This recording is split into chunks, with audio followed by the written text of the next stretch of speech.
until government settles a 1.5 billion Ghana cedis it owes for previous supplies. Some motorists Joy News spoke to said they had been to several filling stations without much luck. They told me there's no fuel, and then I'm even finding it difficult to get to where I'm going because I could see I've run out of fuel. There is nothing in for me here to take it to where I'm going. So I don't know, but to be honest, I don't know where this country is going to go now for the next years about to become if the leadership do not able to stand to do something well for us. It's going to be a very difficult thing for us, a very, very difficult one, of course, because things are really getting hard, very, very hard, very hard. You don't even have the money, even you have it, you can't get it. So the leaders should get up and do something for us, or else we don't know where we're going to be tomorrow by then. Tomorrow this, tomorrow that, finding so many problems with ECG and all that stuff. They should try and do something for us. The guy even did not talk to me. He only waved me. He gave me a wave. That means there's no fuel. Actually, this is the second one I've been in now. So I'm heading again to see if I could get somewhere else again. I've been moving up and down by 5 filling stations. But my hope is that I can even get fuel here. So I have to continue to find out. The main situation that everybody is keeping his fuel. From Malam, then I head to Kaneshi, then Sekren here. It's very terrible. So where are you heading to now? Now I'm going to Achimota and find out. If there is a problem between the oil companies and him, he have to try to sort it out. Right now, the market people are demonstrating against him. Then you don't know what is going on. Other motorists who were awaiting their turn to be served at the La Total filling station accused some dealers of hoarding. We're queuing for fuel for almost an hour now and loose. And the queue seems to be moving very slowly and it's very, very disturbing. I went to Osu Total. I couldn't get some. I went to Dankwa first, Glory Oil. I couldn't get it. I went to T Junction. I couldn't get it, and I was told that there is some here and I had to run down here. Well, you got there and you just see there is no petrol signpost there, so you have to turn away. I was told at the office before coming out that there's going to be an increment and perhaps they are hoarding. It does happen because the increment is going to be substantial and perhaps they will gain when people when they don't sell now and they hoard it and the increment comes. 20% I understand, so it will be substantial for them. I've been in the queue for almost 2 hours now, and I don't know what is happening. Those with the gallons too are causing the impediment, so I don't know when we will be served. So what is going on? I went to Trade Fair filling station. I was directed to this place. So this is my second filling station. I only heard on radio yesterday that there will be a shortage of fuel in the country. So I have to rush and then fill my tank. That's why I'm roaming about. But Robert Naughty at the La Total filling station downplayed claims of hoarding, explaining some stations have indeed not been supplied their orders. He, however, said they are having to ration so they can serve as many customers as possible. There are shortages at some stations. That's why you can see the line over here. A lot of stations are not selling. At times you place the order, they don't bring it on time. That is the cost. Oh, I don't have any problem because for me I'm selling, I haven't short any fuel. I've been shorting, I've been selling. I haven't got the order yet, but I'm yet to get it. I'm sure at the close of the day I will get the order. So if you don't get the other stations, they haven't received their order. That is why there is a shortage at their station. We are rushing in it so that everybody can get some. So 1 gallon, it can't take you to any place. So we are given about five gallons. But those who are going to, some people are going to lunch and then we give them more than 5. Energy and Petroleum Minister Manobo, however, says there is enough fuel in the country and that government has met with the bulk distributors on the settlement of their outstanding claims. However, could not say exactly when the suppliers will be paid, but condemned reports suggesting a fuel shortage. As I speak to you, there's enough product in the system as I speak to you today. And the appeal to the OMCs is that we have sent the MPA teams out. Don't take advantage of those announcements and create panic. But we are doing everything to make sure that there's continuous flow of products in the market. We are determined to do that. And immediately, how soon are they getting? I laid out a plan to you. It is. Yesterday we had a meeting. I had a meeting with the BDCs, and I laid out a plan, and they know that we are committed in working with them to address all the challenges. But what we have to do together is to make sure we don't create lines. I'm saying to you that there's no reason for lines, because as I speak to you today, we have enough product. We are doing everything to make sure that in the coming weeks I have products in the market. Effective July 1, electricity tariffs will go up by 12.09% and water by 6.1%. The new tariff increase announced by the Public Utilities Regulatory Commission is said to be driven by key variables, including the depreciation of the Ghana cedi, inflation, and the general cost of doing business by the power producers. Director of Public Affairs at the PURC, Nana Yajanswa, made the announcement at a stakeholders forum to discuss the PURC's automatic adjustment formula. After deliberations on implementation of the third quarter automatic adjustment formula, has arrived at an adjustment figure of 31.56% for electricity and 14.30% for water. However, the Commission has decided not to pass on the current increase, but to implement the second quarter tariff of 12.09% for electricity and 6.1% for water, which was deferred. She explained, though electricity tariffs should have gone up by about 32% and water by 14%, as per the automatic tariff adjustment formula, the Commission decided to rather implement the second quarter tariff adjustment, which was suspended. It should be noted that the increase for the third quarter is driven by the key variables that underpin the automatic adjustment formula, and these are the Ghana cedi USD exchange rate, inflation, price of crude oil and natural gas, fuel mix of light crude oil, natural gas, and distillate fuel, generation mix, hydro and thermal, power purchase cost, demand forecast, currently at 12% and rising. Currently estimated, the PURC power generation that the increment has become necessary from 2,300 megawatts utility companies mobilize more revenue. The Energy Ministry has relaunched its energy conservation initiative Save a Watt campaign to reduce waste of electricity, having realized some gains after the initial launch. Energy Minister Emmanuel Boa says some 70 megawatts of electricity has been saved since the first launch 2 weeks ago. The Electricity Company of Ghana believes the current load shedding can be eased considerably if consumers will put off appliances not in use. It is estimated that as much as 400 megawatts of power is wasted annually through inefficient use of electricity. Given the amount of generation shortfall the nation is currently contending with, a saving of that magnitude would have significantly mitigated the effects of the load shedding or even prevented it at all. The Energy and Petroleum Minister Emmanuel Boa says the savings realized in the first 2 weeks since the first launch is a proof a lot can be achieved if the campaign is taken seriously. We are encouraged by the response of the general public to this pro-energy efficiency and conservation intervention, and I take this opportunity to announce an increase in the discounts offered. And this is the good news. For a 2-star fridge, the discount value has increased from now 150 to 200 Ghana cedis. And the 3 to 5 star, the new discount has now moved from 200 and is now 300 Ghana cedis. Officials believe as much as 400 megawatts can be saved.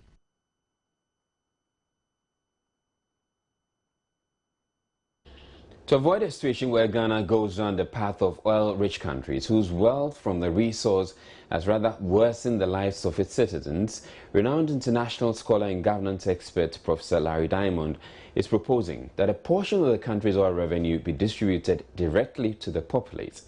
He says this would boost the citizens' confidence in government and make them more patriotic. Professor Larry Diamond made these assertions when he delivered a lecture on how Ghana can better manage its oil revenue to bring development instead of decay. Crude oil discoveries have not improved living standards in several African countries. According to Professor Diamond, rather, corruption, wasteful spending, as well as significant increase in inflation and weakening of sectors such as agriculture has led to widespread poverty, lower life expectancies, and underdevelopment in oil-rich African nations. You can show statistically that bad governance due, I would argue, to the predominance of oil in the Nigerian economy is responsible at a minimum, I think this is a very conservative calculation, for 3 million excess deaths of children under 5. And we're only talking about Nigerians under 5 years old. We're not talking about the shamefully low life expectancy rate. And we're not talking about the disgraceful conditions in which Nigerians and Angolans and, so many people in oil-rich countries and more broadly in lower-income countries. Statistics from the Mo Ibrahim Index of African Governance show major oil producers performed worst in governance and human development compared to non-oil countries. According to the professor, Ghana faces the threat of moving along the same sad path unless radical steps are taken to channel oil revenue into transforming society. Professor Diamond, therefore, recommends what he terms oil-to-cash model, in which citizens get a share of oil revenue in physical cash. If someone gets a message on their cell phone and says, you have just received, I don't know, 100 cedis, 200 cedis as your share of the country's oil wealth this year. Congratulations. And oh, by the way, we've just taken 50 of it back as taxation. People then know this is not some, manna from heaven that is falling down into the hands of their political leaders for them to do what they want with. It's their money, and they have a right to monitor it, and they have a right to know where it is being spent.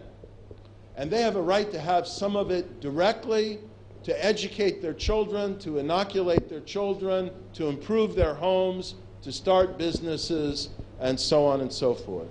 Anything transferred in this way is going to repair and energize that relationship of taxation that is a relationship of citizenship between individuals in the state, of obligation and of accountability. Though critics have argued direct cash distribution could cause inflation, apart from the possibility of creating tension if there is no consistency in the amount distributed due to volatility of oil revenue, Professor Diamond maintains the model can achieve significant results if government is committed to it. Other ways Ghana can be on the right track, according to the professor, is to make transparency and fighting corruption a priority. Anti-corruption agencies, he says, must have their leadership appointed by the Supreme Court and not the president, have independent power to investigate and prosecute,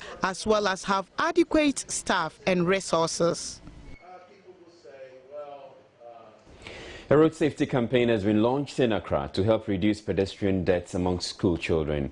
The campaign comprises a series of classroom work and outdoor road safety activities aimed at educating school children on assuming personal responsibility for their lives. Pedestrian deaths account for about 43% of the road traffic-related deaths, making pedestrians the most vulnerable road users in Ghana. Children of school-going age below 16 represent about 23%. The situation is being attributed to poor road infrastructure design, disregard for road safety rules, and failure of city authorities to enforce bylaws, leading to the abuse of walkways by hawkers and traders. This, stakeholders say, poses a major threat to pedestrians, especially school children. The campaign, dubbed My Road Safety, My Life, is in partnership with the Ghana Road Safety Commission and Vivo Energy Ghana. Road traffic accidents continue to pose severe challenges to the socio-economic development of this nation. The safety of children during the use of the road as pedestrians, passengers in car or bus, or as cyclists continues to be of concern to Vivo Energy Ghana. Children between the ages of 4 and 9 are more involved in fatal road accidents, and pedestrians mostly get knocked down when they are in the process of crossing the road. Executive Director of the National Road Safety Commission, May Obriyeboah, emphasized the need for more support on road safety campaigns. She lamented the lack of funds is a major hindrance. Road safety is difficult to sell. People do not appreciate it that it's a product and we are selling it. And we do not take it as something that affects our lives. Because of the limited resources, we cannot do the campaign as we wish as a commission. If you are doing anything, you should sustain it. You don't have to start and then get somewhere and then it dies down. And that has been our problem. We have the edge to do it, but a lot of times we are limited with funds. And therefore we start and then we have to hold on maybe another year before we come on board. So personally, I do not think the commission, we are happy with our level of campaigns. We could have done better than we are doing now. Road safety is a collective response. It's not just the National Road Safety or the police, but it's all of us. Then people will then appreciate that if we all put resources together and promote road safety, it will help us. Minister of Transport Jifa Ativo also called on corporate bodies to support road safety campaigns, explaining it is a shared responsibility. It appears corporate Ghana is not willing to support road safety activities. Look at the World Cup that is ongoing now. Everybody wants to support the World Cup. Everybody wants to put resources in the World Cup. If you attach that passion to road safety activities, because we all drive on the roads anyway, if you can attach the same passion that we attach to the World Bank to finance road safety activities, I think we'll do better than where we are now. But at times they have the plans, they have the projects, but funding becomes a problem. I'm also informed that all Ghana funding for road projects have a line budget for road safety. I will be meeting with the road minister to find out if it's true, so that will demand that percentage that is incorporated for road safety usage, also including the markings on the roads, the footbridges and all that. So if you have dedicated budget for these projects, I don't think we should be suffering the way we are handicapped now. Here at La Paz, the situation is no different, as each and every time pedestrians have to battle with hawkers and traders on pedestrian walkways, a situation which has increased the number of pedestrian deaths recorded in the country. Perhaps it's about time city authorities intensify efforts in ridding the streets of hawkers. Matilda Pomaga for Joy News, Accra. Here we have more stories coming up after the break. Stay tuned. Education authorities in the country's junior high schools have been unable to complete continuous assessment forms for their students since the 2013-2014 academic year due to a delay in the release of Get Fund monies. As an interim measure, the Deputy Minister of Education has told Parliament teachers have been asked to improvise with notebooks. Alex Sherman, meanwhile, says government is firming up arrangements to absorb the full cost of registering for the basic education certificate examination. The minister says government currently pays 70% of the registration fees, explaining that the move is part of its social intervention programs. The amount involved has increased from 768,000 Ghana cedis in 2000 to 14,398,703 in 2014. Due to the increase of in the number of registered BEC candidates resulting from impact of other social intervention programs such as capitation grants, school uniforms, extra books, and school feeding program, the Ministry of the GES is currently drawing a program to absorb all the 100% of the BEC registration fees. The program will be implemented as soon as funds is secured.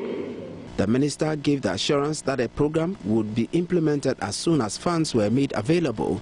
According to him, the intervention would, to a very large extent, ease the burden on parents who also have the responsibility to cater for their wards at the senior high level.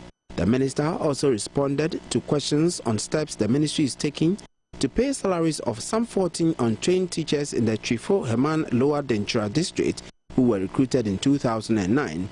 He said input forms for the teachers were processed in April this year by the GES and noted that the staff identification numbers had been generated for 12 out of the 14 teachers who had been confirmed to be at post. Alex Chairman informed members that as part of requirements specified in the 2014 budget guidelines, financial clearance is currently being sought to enable the Controller and Accountant General's Department complete validation process and commence payment of their salaries.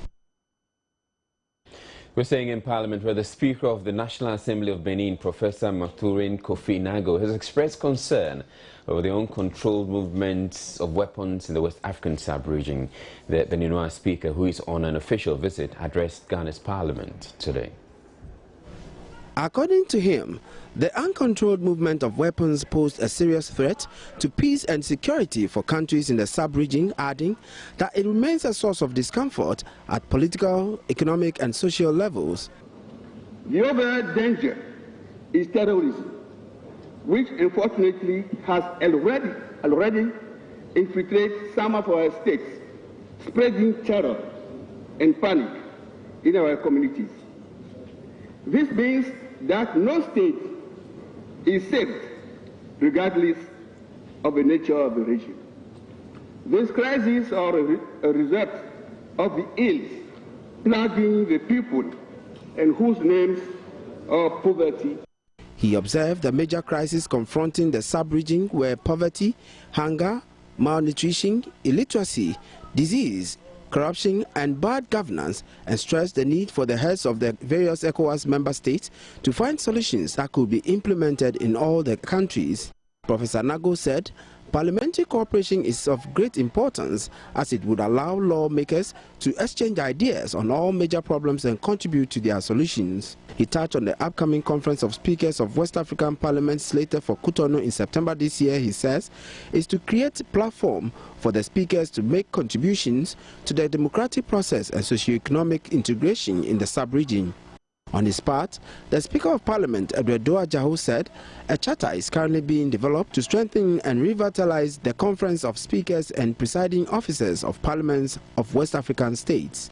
The leadership of the House also commended the initiative and encouraged the Speakers of Parliament in the ECOWAS sub-region to forge ahead in their quest. And I do recall one particular point that he made, that he wants to see ECOWAS as ECOWAS of people, but not ECOWAS of nations. My understanding is that he wants to see more integration amongst the people of ECOWAS. And to me, he couldn't have said it better than the way he has said it. And we seem to be harmonizing in taxes, harmonizing in law regimes, harmonizing in all other areas, but we are not harmonizing the interaction between the peoples of the sub-region. A joke was made that the processes you need to go through will take you a longer time to travel by road from here to Lagos, as you do if you were going from Benin to Paris or from Accra to London. So it means we still have a number of inbuilt structures because the Treaty on the Free Movement of Goods and Peoples and transhumans within the ECOWAS framework has not been operationalized. Manolante reporting for Joy News. Members of the Wa Central constituency of the NPP have accused party executives in the region of conniving with the police to stop a peaceful demonstration against the Mahama-led administration. Members of the party were given permit by the police to embark on a demonstration, only to be turned down 2 hours later by the police. According to the spokesperson of the NPP Wa Central Youth, Jatu Hanif, they started the process about 2 months ago with 3 letters to the Wa police, notifying them of their intention to embark on a peaceful demonstration. After countless engagements, where the police told them why they could not go ahead with the demonstration, they said they were eventually given the green light to go ahead on June 19. The Wa Municipal Police Commander, DSP Stephen Anani Boitete, however, got back to them saying he had secured an injunction against the demonstration at the Wa Circuit Court. But rather than direct their charges on the police, the youth group insists the regional executives of the party were behind the attempts to frustrate them. So instead of a march through the streets of Wa, they ended up at a news conference to address their concerns about the management of the economy. Urge the president as a matter of agency to decentralize the SADA project and set up a well-established and functioning SADA office in the region and funds allocated to this office.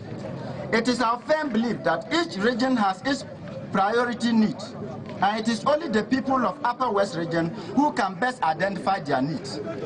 The policy where some people sat somewhere and determine what should come to the Upper West region should be a thing of the past. Mr. President. Meanwhile, second vice chairman of the Upper West NPP, Hafiz bin Salih, has described the accusation leveled against the regional executives as unfortunate. Rafiq Salam's report from Wa. In one of those bizarre stories that make the rounds, a 6-year-old mother on Monday afternoon met her untimely death at Dina Anto in the Wa municipality of the Upper West region. Barima Abu was said to have been picking share nuts with 2 of her colleagues when they took cover from the rain under a share tree, only for the tree to be uprooted by strong winds and crush her to death. Rafiq Salam's report. According to a nephew of the deceased, Mahama Osman, the incident took place around 2 p.m. at Dinaso, which is located at the outskirts of the Wa municipality. 60-year-old Barima Abu, who is a resident of Bumiri, a suburb of Wa for several years now, has been picking share nuts for a living at a family farmland at Dinaso. Few minutes after 1 p.m. when it started raining, Barima is said to have sought shelter under a share tree, but later met her untimely death when the strong winds that accompanied the storm uprooted the roots of the share nut tree she had sought refuge under. Her 2 other colleagues, who are partners in the share nut business, ran to a nearby community to deliver the bad news, as well as seek assistance to retrieve the body. Residents had to use cudgels and pickaxe before they could retrieve the remains of Barima. The Wa Municipal Police CID, Inspector Francis Aloisi, who led the police to the scene of the accident, said there was no reason to suspect foul play. When a brother ran to the house to inform us that our mother, who came to the father this morning to pick share nuts, during the rain, when the winds were heavy, she was running to seek shelter under a tree. Unfortunately, the tree fell on her, and it was said that they could not immediately give her any help until they get to us in the house for us to come and see how best we can all. So as soon as we got here to see it, we reported to the police to come and witness before we see the next line of action. Meanwhile, several houses and offices in the Wa municipality had their roofs ripped off by the rainstorm. The most affected was the palace of Na Sidiki Bumi, which had the entire roof ripped off. Rafiq Salam's reports from Wa.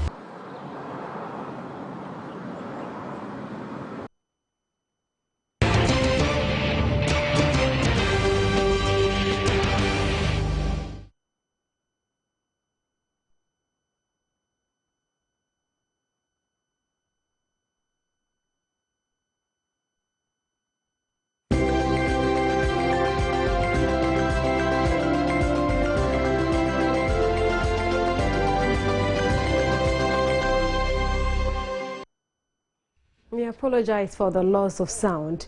Now, the Ghanaian economy grew by 6.7% between January and March this year. The growth, according to the Ghana Statistical Service, resulted from the agricultural sector, recording a high growth rate of 12.7%. The first quarter growth is, however, a decline over the same period last year, which saw growth of 9%. Nominal gross domestic product for the first quarter of 2014 stood at about 25.7 billion cedis compared to 25.8 billion cedis in the fourth quarter of 2013. The 3 major sectors which contributed to the nominal GDP estimate are the services sector, which contributed most at 51.2%, followed by industry with 33.9% and agriculture with 14.9%. Though the services sector showed no evidence of seasonality, the crops and cocoa subsector under agriculture reflected a positive growth of 0.8%. The mining and quarrying subsector under industry recorded a growth of 8.4%, even though gold declined by 21.7%. Realized that over the past, before February or even before March, there were there were complaints or agitation about production in the gold sector. Some were closing down because machinery were old and there wasn't enough funds to recapitalize. But because the prices are increasing, we realized that most of them had to change their policies in terms of reviving the mines and putting additional machinery so that they can continue producing, even though they decided to lay some stuff off. So we see a recovery, and it depends whether that recovery in gold prices would continue so that the mines can be revived. The manufacturing subsector also recorded negative growth of 0.1% due to a decline in production of food and beverages, rubber and plastic products, and the manufacture of non-metallic products. Inflation in the prices of goods and services produced by industries in Ghana is up from 31.3% in April 2014 to 33.1% in May 2014. Now, this, the Ghana Statistical Service says, was largely due to the high inflation recorded in the utility subsector and the manufacturing sector. The 33.1 producer price inflation for May 2014 represents an increase of 1.8 percentage points in producer inflation relative to the rate recorded in April 2014. The month-on-month change in producer prices between April 2014 and May 2014 also stood at 1.3%. The utility subsector recorded the highest year-on-year PPI rate of 56.8%, followed by the mining and quarrying subsector with 35.2%. The inflation in that sector is virtually negligible. In fact, for the mining and quarrying subsector, about 90% or more is attributable to gold production. So it's gold production that is driving that subsector. For a period up from about May 2013 to about January 2014 was negative. So it's only after in February or after January that we started seeing the curve rising. He explained that the economy benefits from a PPI increase in the mining sector owing to Ghana's gold exports. Because the gold prices were dipping, the mines were closing, they decided to lay people off. Now, when the price of gold started recovering, most of the companies that initially wanted to lay staff off have decided to put in new machinery to reactivate those mines. And that will mean that if the mines are reactivated, they will be able to employ the staff back. Apart from that, when we earn more from gold, or they earn more from gold, and they're able to produce more, they're able to pay taxes. And that is revenue for government, apart from the employment that is generated and the incomes that people earn to be able to spend in the economy. Meanwhile, the inflation rate for the petroleum subsector, after consistently increasing to a record 56.1% in February 2014, has declined to 48.2% in May 2014. Not even a threat of revenue losses will deter members of the Ghana Union of Traders Association from their strike, which enters its second day today. Guta members are closing their shops till Friday in protest against what they deem economic conditions and the influx of illegal foreign traders in retail markets. They initiated the action yesterday in Kumasi and Accra, where many shops in the central business districts were closed to business. This would obviously see the traders lose out on business and during this period. But the association told Joy Business they are better off at home.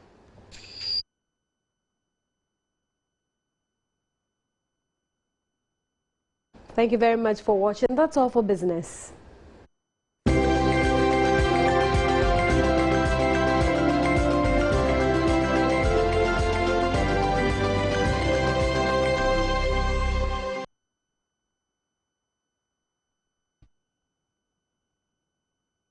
For centuries, an age-old tradition of killing disabled children accused of being evil in parts of northern Ghana has sent thousands to the early grave.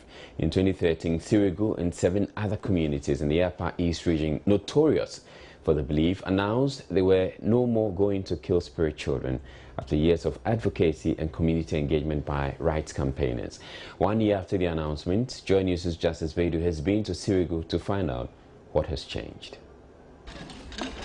Once a dreaded land for disabled children and newborn babies whose births come with bad luck. This is Sirigu, a village in the semi-arid scrublands of Ghana's Upper East region. We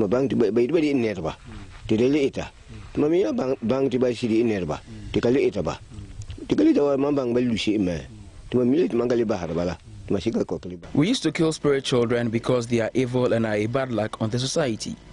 Some of them were really evil, but now some people came and said we should stop killing them. I hope the bad luck of spirit children will not come to harm this village now that we are allowing them to survive. As for me, I'm even old and I've advised the other child killers to stop. I hope they would listen.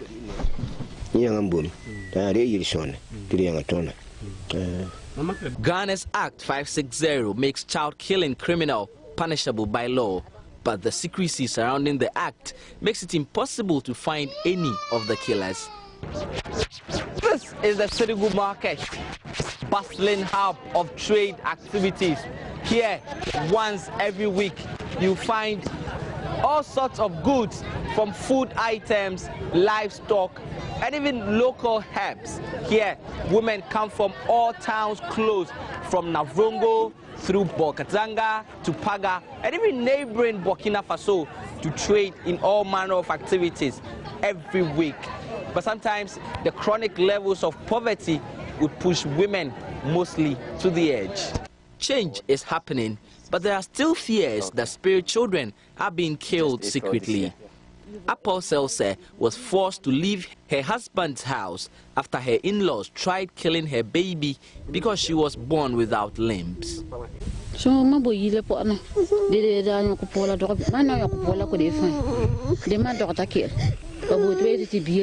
When I gave birth to my baby, my husband's people said I should take her to a concussion man because she was evil. Every night they would come and quarrel with me because I wanted to protect my daughter. They tried killing her themselves and told my husband to divorce me because I had given birth to an evil child. I had to leave because my baby was not safe in that house. Now she's safe with me because so long as I am alive, I would continue to protect her. But my fear is, what would happen to her if I am no more? When I think that, I cry for my baby Angela. Meanwhile, right campaigners, advocates, which has been at the heart of ending this bloodshed, insist disabled children are now safe in Sirigu. It's not just a future, it's a present. As we talk now, every child that needs help because of any form of disability, whether it's visual impairment, physical deformity, that help is available. And it's not just help from a campaign organization, it's expert help, expert orthopedic help. We have gotten to a place, as far as Sirigu is concerned and all the 7 villages are concerned, that we have no reason to fear that a child's life in Sirigu will be lost because the community believe that that child is a spirit. Justice Beidou, Joy News, Sirigu. Up next, we bring you sports news. Sports tonight, we talk about the Black Stars and how well they are prepared for tomorrow's game against Portugal. We all know certainly that we need to beat Portugal with a very good margin and ensure that USA don't actually get a point in the game against Germany. Coach Maxwell Kunedu, who is assistant coach setting of the Black Stars, has been speaking ahead of this game. Yes, we will do everything possible to win that game against Portugal.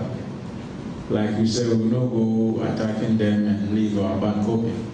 We have to just play a compact game and make sure that we carry the game to them.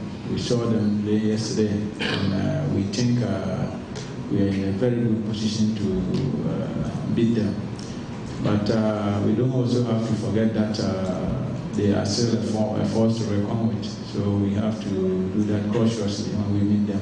We'll be going approach the game very cautiously and make sure that the right thing is done. We don't want to think about 5, 6, 7 goals whilst we haven't had the first one. So the most important thing is to get the first goal first, and then we take it from there.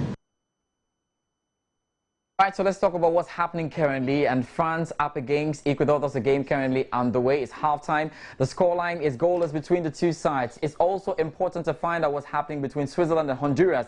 They lead by 2-0. The little man Shaqiri getting the 2 goals. He plays his football for Bayern Munich. And what's happening right now is if those results stay the same, then France will certainly qualify to the next stage of the competition. And they'll do so alongside certainly Switzerland getting into it. Otmar Hitzfeld should be a very excited man out there. But we can talk about what happened early on this afternoon. Nigeria, actually the first African side to qualify into the next stage of the competition. They actually lost to Argentina by 3-2. Never mind, they managed to qualify second on that group because Bosnia as well managed to beat Iran by 3-1. So just have a look at that. Lionel Messi, it looks like, is becoming his World Cup. And maybe it is his World Cup. Slowly but surely, he's warming up into this. He had a brace. He's up to 4 goals on this World Cup. Ahmed Musa replied with also a brace there. But of course, Marcos Royo got the final goal for Argentina to ensure that they tried to pin their man down there again. Talk about Bosnia, who got their first ever win in the World Cup today. They beat Iran by 3-1. Ezin Dzeko finally coming up there. Pjanic also getting a goal there for them. So it's not been bad. Reza also coming up to life. I can conclude that all the big stars have certainly proved the worth out there. So you look at it again. France drawing goalless with Ecuador at the moment. They're likely to finish top of the group. And Nigeria is certainly likely to come up against Nigeria in the round of 16. We'll look at what happens in the other game as well. It's very likely that Switzerland will be qualifying through then with France. So just keep it locked here. Everything about the Black Stars in terms of that build-up. We're hoping that tomorrow the Black Stars do well against Portugal. Let's find out what happens then. That'll be all for sports tonight. I'm George Addy Jr. Israel, join us with some more. Have a good night.